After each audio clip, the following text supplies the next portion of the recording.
This is going to be by way of making some notes about a story that I want to do. And there was this thing that was published recently by Stuff, which they called um, a bad press or something by Maori. Um, and hang on, I need to get rid of this. Um, a myth, part of this, it was out of a thing from Stuff, and I should be able to find what it's called. It was called Cunning Deceitful Savages, 200 years of Maori bad press, and it was on Stuff. And part of it was this, a myth grew during the 19th century that Maori had killed and eaten the inferior Moriori, who suffered only on the Chathams, who survived only on the Chathams, or so the story went. This was sometimes used to justify the subjugation of Maori by Pākehā. By centuries' end, it was assumed that Maori were themselves a dying race. So they've said a myth assumed.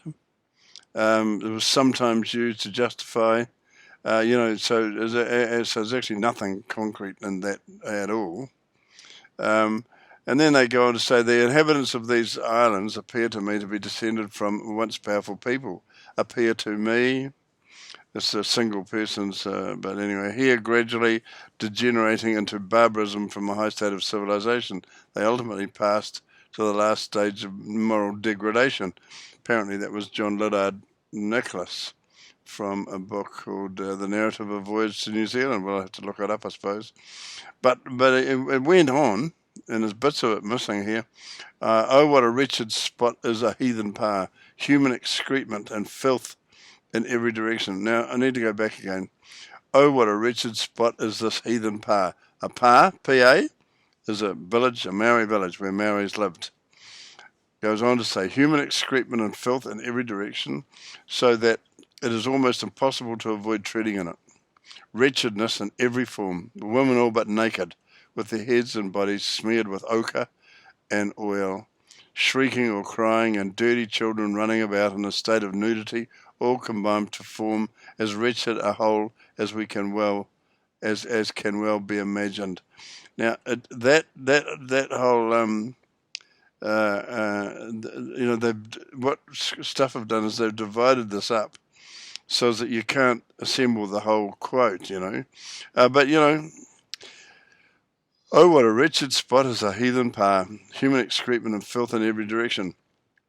So, for me, and so the implication in this story and stuff is that all of these different stories, and there's a screed of them, none of which are particularly complimentary to Maori, we're all made up. Well, people would have no reason to make that sort of stuff up.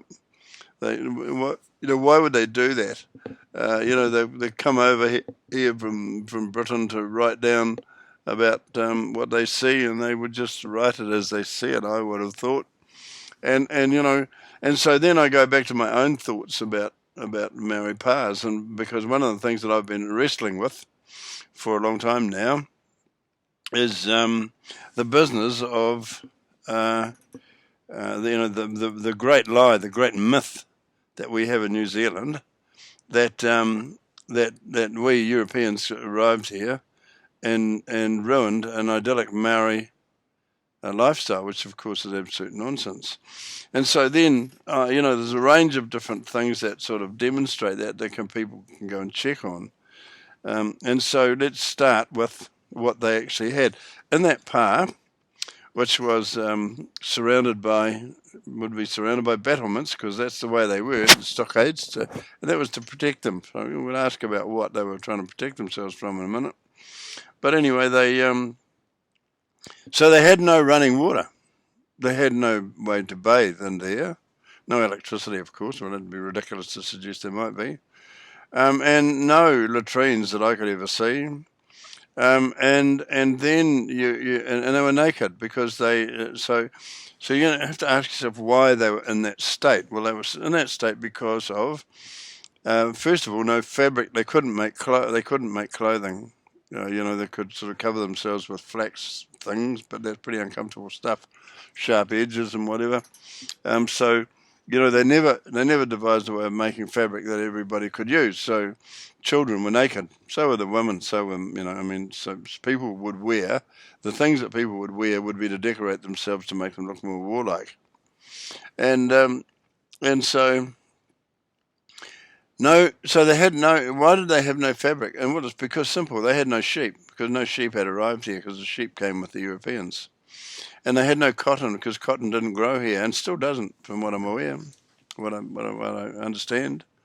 And so no fabric, so no clothing, so naked all the time. Most of them would be naked all the time, and if they did have clothes, they would have no easy way of washing them except in the river. So they have to trundle their clothes all the way down to the river, give them a wash, and then hang them up and hope nobody would steal them. Hang them up to dry. And so if you go back and think about the no latrines thing and where they might shit, it's always to me been a valid question to ask, and that is, where did they shit? And this little passage from this guy Liddard, it suggests that they shit anywhere. Basically, because he said you had to be careful walking around in the past so you didn't walk in it. I don't believe anybody would make that up. I just don't believe it. I think that people would, it is so lowbrow that I do not believe that a man would make that up. So I absolutely believe that, and everything suggests that it would be true. And so if we start off with a married woman who's got a child, a little baby, so she's got a little baby, right? And so she's going to have to suck on him to keep him alive. So the little bugger's going to have to suck on her breast, and she doesn't bathe. There's no way to bathe, especially in the winter. Why would they go and bathe in the freezing cold bloody river in the winter? So the poor little bugger's going to have to, latch onto a teat that is not necessarily clean at all, and so you could easily make the little bugger sick. And so then he's suckling on the tip, but he also is not going to tell you when he feels like a pee. He's just going to pee. That's what babies do, remember. No napkins, you see. No fabric, so no napkins. So a little naked child clutched to the breast of a woman is going to shit where he is. So he's going to shit down mum's front and pee down mum's front. So what would she do? She can't take a little baby down and dunk him in a cold stream because it would, good chance would kill him. Think of the whole business of, even when Jesus was around 2,000 years ago, they talked about him being clad in swaddling clothes. Everyone knew you had to keep a little baby warm.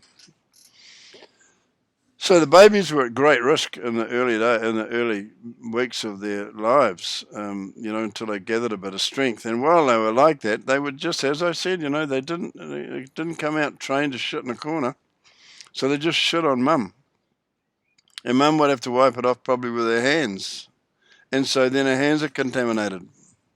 She's got nowhere to wash her hands.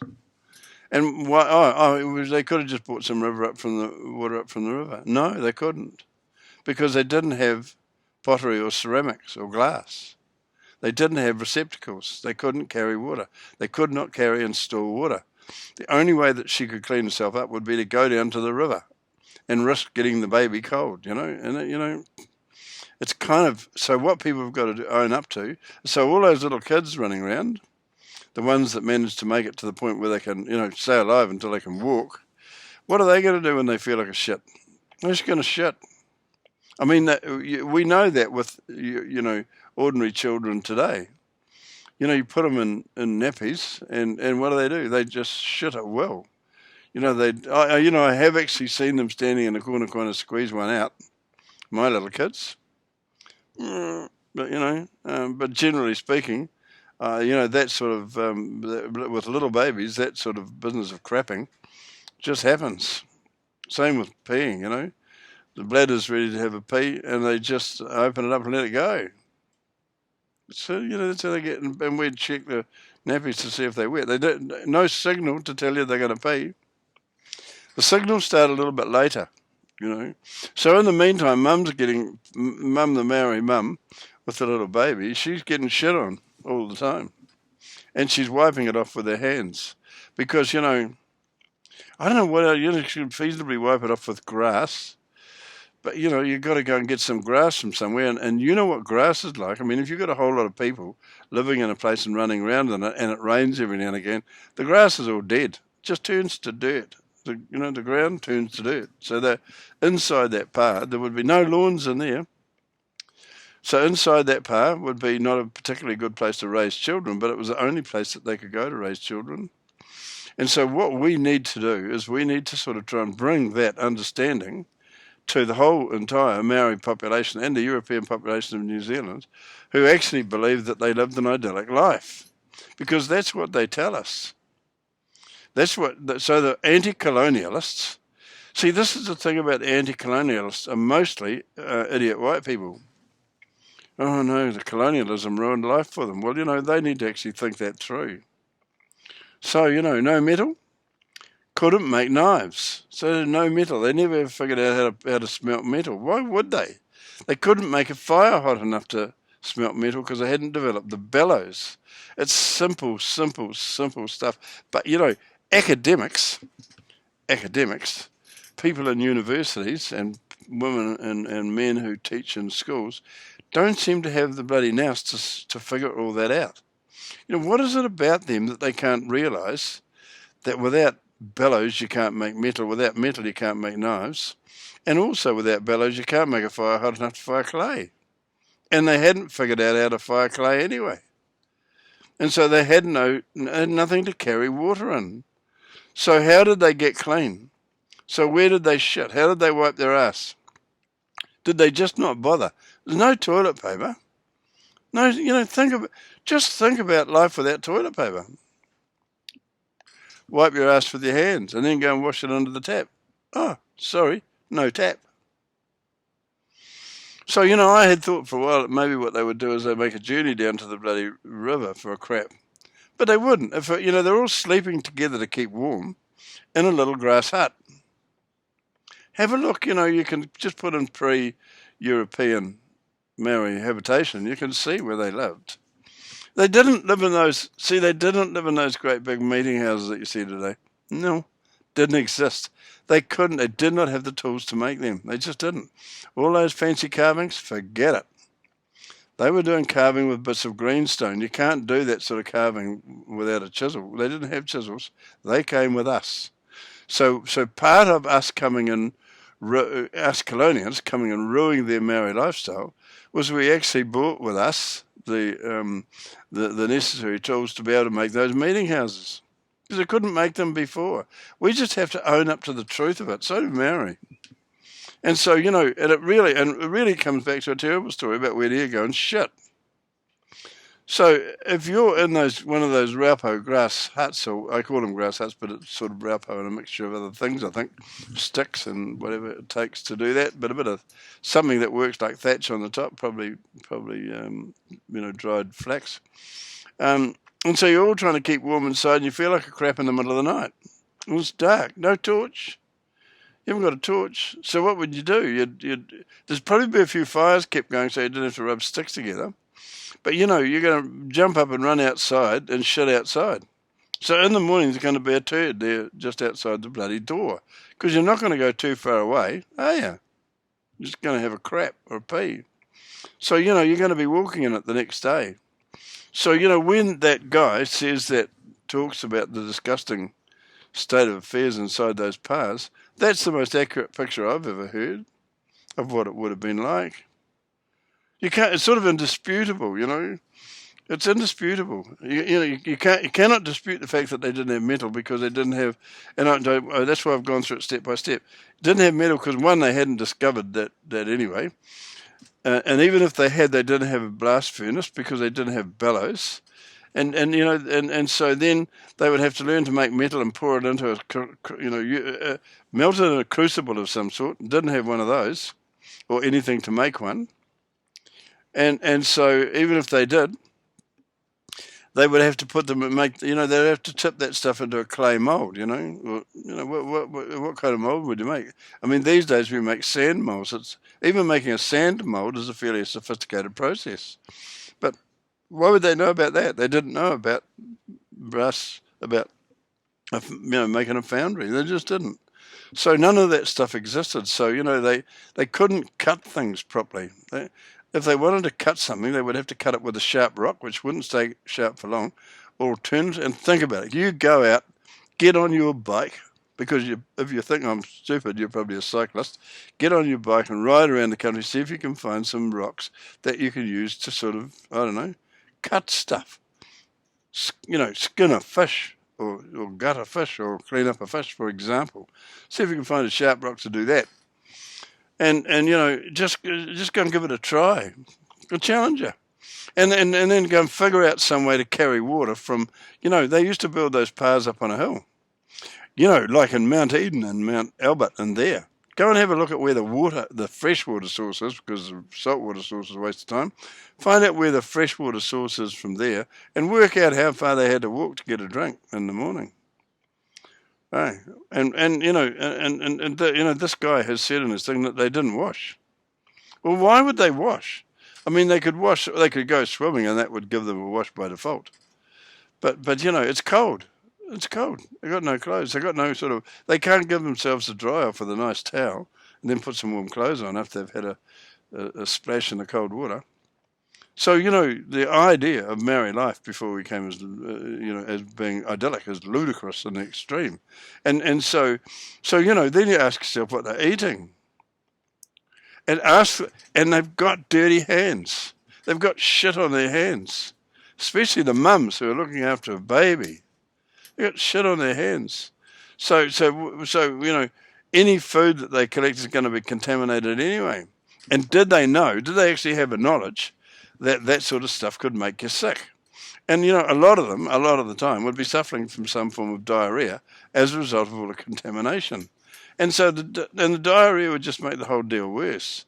And, the British said, I think that, the British have been fairly careful about what they said about Maori and Maori lifestyle in the old days, because they didn't, they were, I think they were being polite. Well, this guy who I just read there, he wasn't being particularly polite. He was describing it as he saw it. And so when you go through that great big long article and I've managed to copy it now, I'm going to try and lift it all out and put it in a single document. But when you go through all of that, and they're calling it sort of bad press, it's not bad press stuff. Mind you, bad press, you guys should know about bad press because you do bad press. Because, there's nothing realistic about journalism that comes out of stuff. You're full of shit. And that particular article about Maori, I'm not quite sure why you would have done all that. But what you've done, the way you've done it and the way you've couched it is that it's to try and say that the British told lies. Whereas, in fact, if you read between the lines, you can see it's the truth all the way through. Because, you guys haven't thought through the obvious. And the obvious is no metal, no fabric, no receptacles. And it creates you end up with a lifestyle you cannot change. And that involves, you can't put nappies on your kids, so the kid's going to shit on you. Just is. You can't, you got nothing to carry water up to and they were living on Mount Albert, for Christ's sake. So there's going to be no water up there unless it's raining. So maybe, they'd rush outside in the rain and get a wash. But even that wouldn't be particularly good. I mean, it wouldn't, it would depend on how long it kept raining and how heavy it was. So, you people need to, all you've got to do, you dumb shits, is have a look at Mount Albert and Mount Albert and Mount, three of them, One Tree Hill, I think, is one of them, Mount Albert, and the other one would be, and just have a look at it on, you've got a computer, go and have a look at it on Google Earth, and you can see the bloody battlements from, in the Google Earth photos from the air. You can see them there. They're there. Drive up there and have a look. Ask yourself why. Two things. That should enlighten you. dumb shits about a whole lot of stuff. One of them is, what were the battlements for? Why did they need to build forts on bloody mountains? They did it because they were trying to protect themselves from who? Lions and tigers? Runaway Kiwis? Mad mowers? No. White people, they were building those things before white people turned up. And the other thing you need to understand about this, you dumb shits, go and have a look on Google. When they signed the Treaty of Waitangi, there was 2,000 Europeans in this country, 2,000, and there was 90,000 Maori. So, and read the William Yeats letter and put the William Yeats letter alongside. Just put it in Google, you dumb shits. William Yeats letter. He was a clergyman who wrote a letter on behalf of 13 Maori chiefs before the Treaty of Waitangi, asking the king to get involved in taking sovereignty in New Zealand so that they could sort out the terrible problems the Maoris had. And the Maoris weren't objecting to that. They were there. There was a bunch of Maoris with reasonable common sense who had approached that William Yeats and said, we need to live more like you guys do, because we can see, it's obvious that the way that Europeans lived was way better. I mean, just having something to carry water in. Just having something to carry water in. And just having a knife, to gut a fish would have made all the difference. But, so they're looking at the Western, even some of the Western children would have receptacles to carry water and a knife in their belt. So, the Maoris would go, Jesus, we need some of that. And you guys are always clean, we know that you have a bath every week, because back then they only had a bath. The white folks only had a bath every week, really, back then. So it's all a matter of bloody. So the good people in New Zealand, they need to know this shit. You dumb shits think that you know our history, and you think those assholes at university and in the schools are teaching you properly. If you have watched this and you've taken any notice at all, and you take your brain and you get your brain to have a look at what life would be like without any knives and without any fabric and without any receptacles to carry water in or store water, they will give you the same answers that I've just given you. And then if you have a look at Mount Eden and those other mountains and say, how did they come to have those battlements? What were they trying to protect them from? And I'll tell you two things. One is that life wasn't great, and those battlements will tell you that there was wars going on between the Maori tribes. Just well. Mind you, I know that a lot of you people can be quite thick. I've met a few. But, you need to own up to that. You need to own up to it, and you need to say, right, we need to rejig the way we're teaching the children about early Maori life, because we're telling them that Maori life was wonderful, and it wasn't. There was nothing wonderful about it. It was hell on earth. And what did they used to call the place? The hellhole of the Pacific, for fuck's sake. And so stuff, that business, those journalists and stuff, they're a joke. They're a sad joke. A little bit of research would tell these people, but before you can do research, you've got to have a bit of this. You've got to use your fucking head. You've just got to sit down and you've got to go, well, I wonder what would happen then. Make some notes while you're doing it, you dumb shits. Try and figure it out. No fabric. No metal of any kind. Tell me that there's metal. You know I'm right. No metal. Couldn't make metal. Couldn't make knives. No blades. End of story.